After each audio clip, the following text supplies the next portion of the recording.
नमस्कार दोस्तों, स्वागत है आपका आज के मुख्य समाचार में, जिसमें सबसे पहली और बड़ी खबर में आपको बताएंगे कि उत्तर प्रदेश चुनाव में करहल में नहीं डालने दिया जा रहा है वोट। समाजवादी पार्टी ने चुनाव आयोग से की शिकायत।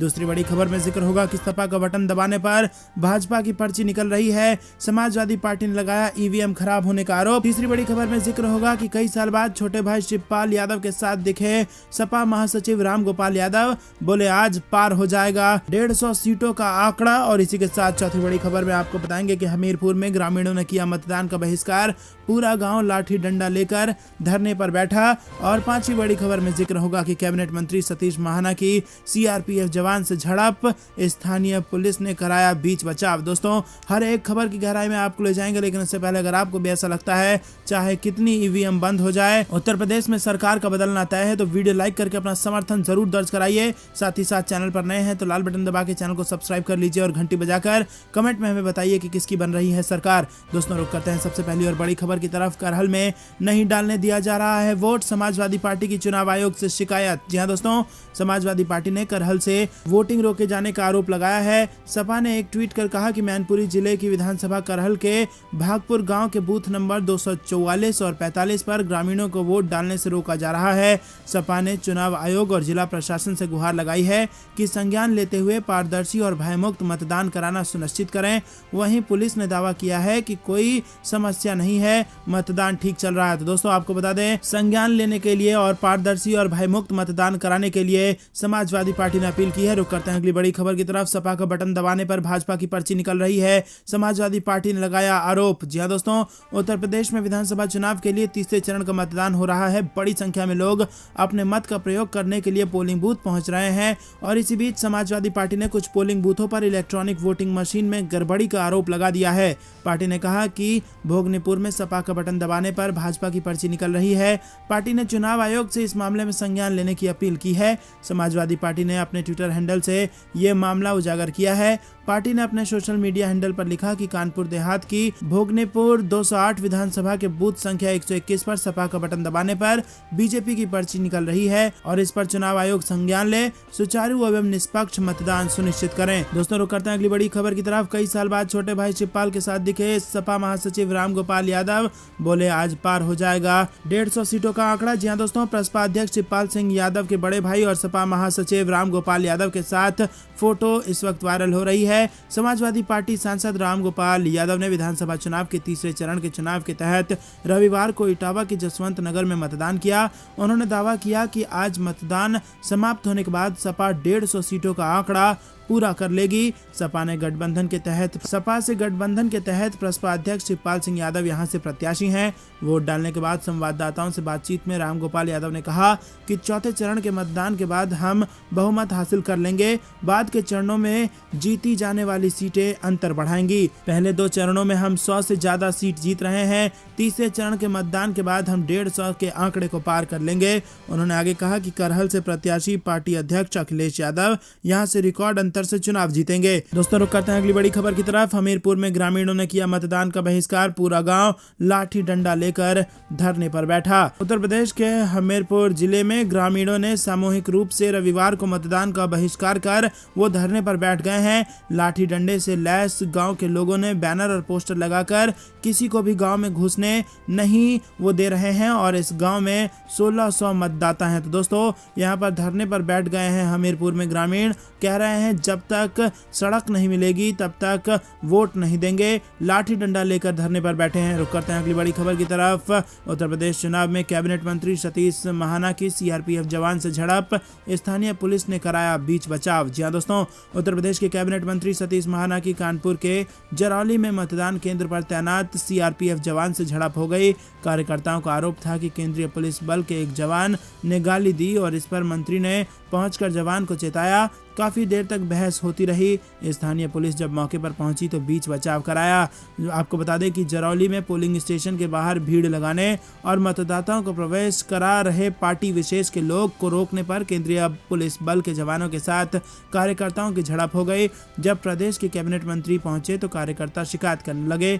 आरोप लगाया कि जवान ने उन्हें गाली दी और अभद्रता की। दोस्तों, रुक करते हैं अगली बड़ी खबर की तरफ। योगी ने बुलडोजर मंगवा लिया है, ऐसा बयान बयान देने वाले बीजेपी विधायक टी राजा के खिलाफ एफआईआर हो गई है दर्ज। जी हां दोस्तों, उत्तर प्रदेश विधानसभा चुनाव से जुड़े बयान को लेकर तेलंगाना के बीजेपी विधायक टी राजा घिर गए हैं। टी राजा के खिलाफ हैदराबाद पुलिस ने मामला दर्ज कर लिया है। टी राजा ने वोट न देने वालों को धमकी देने की कोशिश की थी, जिसका संज्ञान लिया गया है। चुनाव आयोग के मुख्य चुनाव अधिकारी ने तेलंगाना से विधायक के खिलाफ मामला दर्ज करने के लिए कहा था। टी राजा सिंह पर आरोप है कि उन्होंने लोगों को बीजेपी को वोट न देने पर अंजाम भुगतने के लिए धमकाने की कोशिश की थी। रुक करते हैं अगली बड़ी खबर की तरफ। 2024 लोकसभा चुनाव के लिए कांग्रेस की तैयारी शुरू। रणनीति के लिए सोनिया गांधी बुला सकती हैं विपक्ष की बैठक, टीएमसी को भेजेंगी न्योता। जी हां दोस्तों, आपको बता दें कि 5 राज्यों के विधानसभा चुनाव के परिणाम घोषित होने के बाद कांग्रेस की अंतरिम अध्यक्ष सोनिया गांधी के 2024 के लोकसभा चुनावों से पहले सभी विपक्षी पार्टी को एकजुट करने की कोशिश वो करेंगी। इसके लिए सभी विपक्षी दलों की एक बैठक बुलाने की संभावना है। में शामिल नेताओं ने कहा कि कुछ शुरुआती चर्चा पहले ही हो चुकी है और तृणमूल कांग्रेस सहित सभी विपक्षी दलों को आमंत्रित किया जा सकता है। इस पहल के पीछे एक प्रमुख व्यक्ति भारतीय कम्युनिस्ट पार्टी के महासचिव सीताराम येचुरी ने कहा कि हमने पहले 2 बैठकें की थी। दोनों मौके पर सभी विपक्षी दलों को आमंत्रित किया गया था। इस बार भी उन्हें आमंत्रित किया जाएगा। येचुरी ने कहा कि विधानसभा में चुनाव के बाद बैठक करने की योजना है। ज्यादातर दल अभी चुनाव में व्यस्त हैं। नतीजा आने के बाद ही कोई बैठक हो सकती है। पिछले साल 20 अगस्त को विपक्ष की पहली बैठक में 19 राजनीतिक दल शामिल हुए थे। दोस्तों, रुक करते हैं अगली बड़ी खबर की तरफ। सोशल मीडिया के सहारे जीत का मंत्र। 2023 के विधानसभा चुनाव में इस तरह युवाओं को साधेगी कांग्रेस। जी हां दोस्तों, 2023 के विधानसभा चुनाव के लिए कांग्रेस की हर मोर्चे पर खास रणनीति बन रही है। इसी कड़ी में कांग्रेस सोशल मीडिया पर सक्रियता बढ़ाने के लिए ताकत झोंक रही है। PCC chief Kamal Nath IT cell के सभी जिला अध्यक्षों की बैठक करेंगे। प्रदेश के सभी जिलों में कांग्रेस ने आईटी सेल के अध्यक्ष बनाए हैं और इस समय हो रहे 5 राज्यों के चुनाव में सोशल मीडिया का खासा असर देखने को मिल रहा है। ताजा हालातों में युवाओं को टारगेट करना ही हर पार्टी के लिए जीत का मंत्र है। आने वाले चुनावों को देखते हुए अब एमपी में भी सोशल कैंपेनिंग पर हर राजनीतिक पार्टी खासा जोर दे रही है। हाल ही में कांग्रेस के दिग्गज नेता दिग्विजय सिंह भी देश सहित राज्य में कांग्रेस की खत्म होती साख को लेकर बयान दे चुके हैं। इससे पहले भी दल को वापस मजबूती देने के लिए कई रणनीति बनी है। 2023 के विधानसभा चुनाव में कांग्रेस सोशल मीडिया कैंपेन को बड़ा हथियार बनाने की तैयारी में है। कांग्रेस सोशल मीडिया के जरिए युवाओं तक रीच बढ़ाएगी। कमलनाथ पार्टी कार्यकर्ताओं को टेक्निकल फ्रेंडली बनाकर सोशल सेना तैयार करने जा रहे हैं। सोशल मीडिया के जरिए युवाओं को साधने का मंत्र तलाशा जा रहा है। दोस्तों, रुक करते हैं अगली बड़ी खबर की तरफ। मुख्यमंत्री चेहरे को लेकर मणिपुर बीजेपी में बवाल, दोहराया जा सकता है असम का फार्मूला। जी हां दोस्तों, मणिपुर विधानसभा चुनाव के लिए मतदान में कुछ ही दिन दूर हैं और सत्तारूढ़ भारतीय जनता पार्टी के भीतर मुख्यमंत्री पद के चेहरे पर उठाने वाले विवाद भी उसी हिसाब से तेज हो गया है। चुनाव से पहले मुख्यमंत्री चेहरे की घोषणा नहीं करने के बीजेपी हाईकमान के फैसले से इम्फाल में अटकलें लगाई जा रही हैं कि पार्टी पिछले साल असम का अपना फार्मूला मणिपुर में भी दोहरा सकती है। चुनाव के नतीजों के आने के बाद एन बीरेन्द्र सिंह की जगह किसी और को मुख्यमंत्री बनाया जा सकता है। असम में पिछले साल मई में लगातार दूसरी बार सत्ता में लौटने के बावजूद भाजपा नेतृत्व ने मौजूदा सीएम सर्बानंद सोनोवाल की जगह वरिष्ठ मंत्री हेमंत बिस्वा शर्मा को मुख्यमंत्री बनाया। गौरतलब है कि 60 सदस्यीय मणिपुर विधानसभा के लिए 2 चरणों में 28 फरवरी और 5 मार्च को मतदान होगा। वोटों की गिनती 10 मार्च को होगी। दोस्तों, यूपी में बीजेपी की रैली में रक्षा मंत्री राजनाथ सिंह को रोजगार के मुद्दे पर झेलनी पड़ी नारेबाजी। जी हां दोस्तों, उत्तर प्रदेश में 2 चरण के मतदान हो चुके हैं और अब तीसरे चरण का मतदान जारी है। लेकिन उससे पहले जो खबर आई है वो भाजपा को बड़ा नुकसान पहुंचा सकती है। रक्षा मंत्री राजनाथ सिंह का यहां पर विरोध हुआ है। रोजगार की तलाश में खड़े लोगों ने नारेबाजी शुरू कर दी है और भाजपा की रैली में यहां पर बीचों बीच रैलियां हुई है। जी हां दोस्तों, तीसरे चरण के मतदान से पहले बेरोजगारी के मुद्दे पर घिर गई है भारतीय जनता पार्टी और सबसे बड़े नेता राजनाथ सिंह को घेर लिया है नौजवानों ने। रुक करते हैं अगली बड़ी खबर की तरफ। बुलडोजर वाले बयान पर शिवपाल यादव ने मुख्यमंत्री योगी को घेरा, जीत को लेकर किया बड़ा दावा। जी हां दोस्तों, यूपी में 20 फरवरी को तीसरे चरण का चुनाव है और इसी बीच प्रगतिशील समाजवादी पार्टी के मुखिया शिवपाल सिंह यादव ने 300 से ज्यादा सीटें लाकर सरकार बनाने का दावा फिर से कर दिया है। इसके साथ ही उन्होंने मुख्यमंत्री योगी आदित्यनाथ पर जमकर निशाना साधा।